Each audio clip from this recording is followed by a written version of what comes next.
Hey, I'm Ellen from the Chili Dog, and I'm working on my polarity hat. I have just a little bit more shaping to do at the top of my hat, and thought this would be a great opportunity to talk about how long your circular knitting needle should be, tip all the way around to the other tip when you're knitting in the round. And just to be clear, I'm talking about knitting circumferences that are at least 16 inches around, the length of the shortest standard circular needles, not small circumference knitting like I used for my hat top shaping. I'm going to slide my hat stitches onto a single circular needle so we can get started. Before we begin, if you enjoy our videos, consider joining the pack and becoming a member of thechilidog.com for ad-free access to our entire learning library, priority support, and more.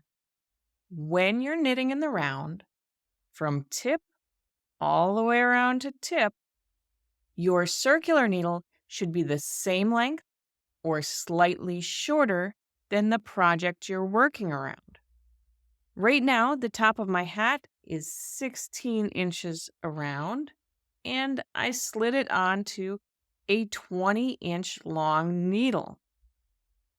When I try to knit my hat, I'm going to have to push the stitches down to each needle tip. It greatly expands and stretches out my fabric and skews my stitches.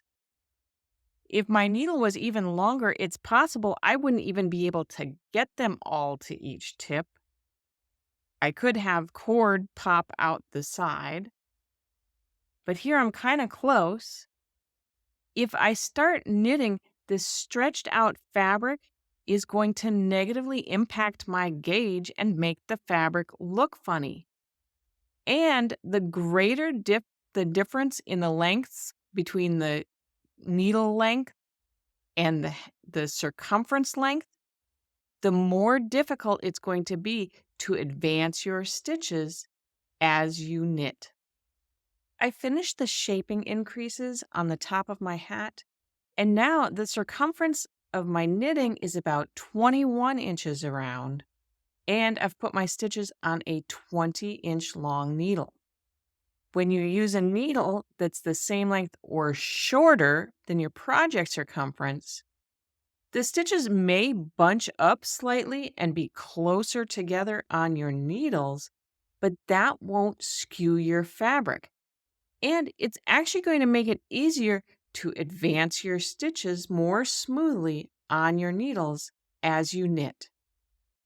I hope you enjoyed this lesson about choosing the most appropriate circular needle length from tip to tip for knitting in the round. If you did, make sure to give this video a thumbs up and subscribe to our channel. If you'd like to try a project knit completely in the round, head over to the shop section of thechilidog.com and look for our polarity hat. Until we stitch again, happy knitting.